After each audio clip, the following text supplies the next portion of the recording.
The ground shakes. Thousands of feet stomp through the mud. Arrows rain down like a storm. Shields splinter. Men scream, not as warriors, but as terrified animals fighting to stay alive. This isn't a movie. This was real medieval warfare. But how did it actually work? How did thousands of men organize chaos and turn it into strategy? Today, we're diving into the brutal truth behind the battles of the Middle Ages. And trust me, what you're about to learn will destroy every Hollywood myth you've ever believed. When people think of medieval battles, they picture armored knights clashing like superheroes, charging into glory. But the truth? It was far more calculated, psychological, and terrifying.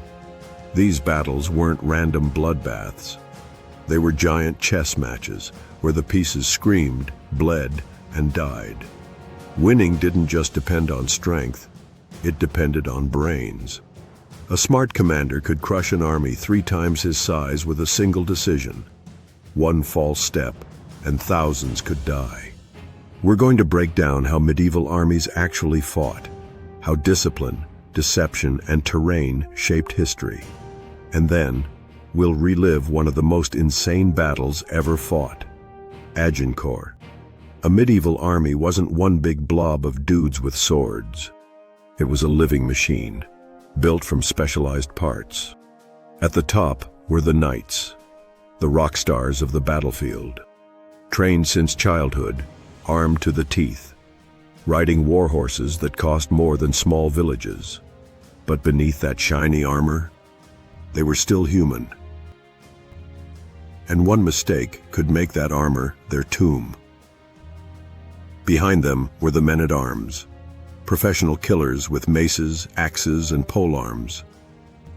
Less fancy than knights, way more versatile.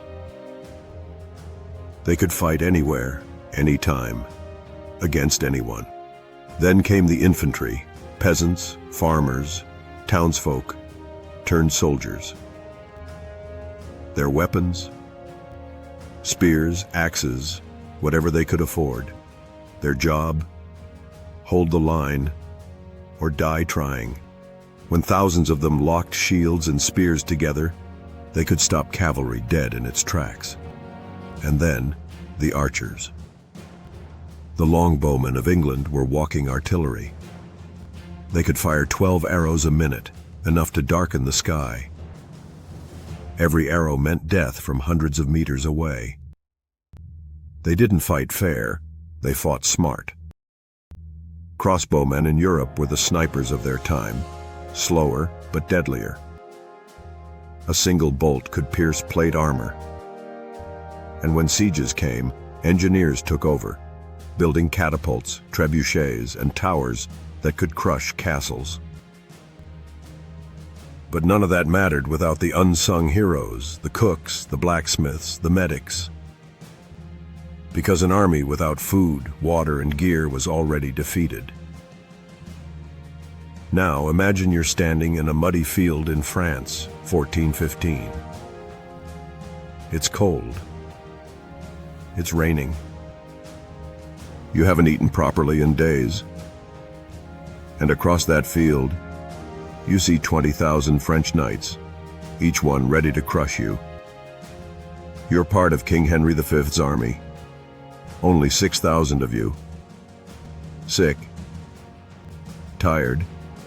Outnumbered 3 to 1. But your king, 28 years old, has a plan. He chooses his ground perfectly.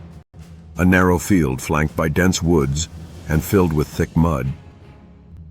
Henry knows the French will have to march straight at him. And in that mud, their horses and armor would become their worst enemies. This is the Battle of Agincourt, and it's about to rewrite everything people thought they knew about medieval war. The French line up, glorious, proud, confident. They expect an easy win. They joke about who gets to ransom which English noble. Then, the sky goes black. It's not a storm. It's arrows. Tens of thousands of them. Each longbowman fires 12 arrows a minute. A storm of death cuts through the French cavalry before they even reach the English lines. The French knights charge, but the mud grabs them like quicksand. Horses slip, men fall. The heavy armor that once made them invincible now drags them to the ground. Still the French push forward. It's chaos. Screams. Steel. They reach the English line, and the fighting turns savage. No glorious duels, just desperation. English men-at-arms swing maces, axes, and daggers. Archers drop their bows and fight hand-to-hand with mallets and knives. The field turns into a suffocating pit of bodies and mud. Knights can't even lift their arms to swing. They're crushed under their own comrades. One eyewitness said the sound of groaning men buried alive was louder than the battle itself. Then, Henry gives the order. Advance. The English push forward. Archers become executioners. Thousands of French soldiers are cut down where they stand. By sunset, the mud isn't brown anymore. It's red. Over 6,000 French dead. The English lost maybe 400.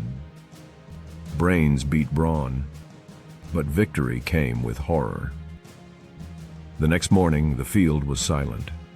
Thousands of bodies, nobles, peasants, war horses, rotting in the mud. Henry feared another French attack, and he couldn't guard his thousands of prisoners. So he gave a ruthless order. Kill them all. Hundreds of wounded and captured men were executed on the spot. It wasn't chivalry, it was survival, and it sent a shockwave through Europe. France was shattered, its nobility decimated. Entire families wiped out in one afternoon. Agincourt became more than a battle, it became a lesson. A warning to every proud general who believed numbers guaranteed victory. So, what can we learn from a 600-year-old battle? That victory favors the prepared, not the powerful. That arrogance kills faster than any sword. That strategy beats strength every time. Henry V didn't win because he was stronger. He won because he turned the terrain, the weather, and the enemy's pride into weapons.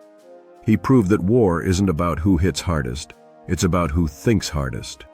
And even today, military academies still study Agincourt as a masterclass in discipline, positioning, and leadership under pressure. So whether you're leading a team, fighting your own battles, or chasing your dreams, remember this: you don't need the biggest army, you just need the smartest plan. If you made it this far, respect. Now it's your turn. What do you think was the smartest tactic of medieval warfare? Drop your thoughts in the comments. And if you want more untold stories of real warfare, make sure you like, subscribe, and turn on notifications. Because next time, we're uncovering the bloodiest ambush in ancient history. This is History Replay, this day. Where the past isn't just remembered, it's relived.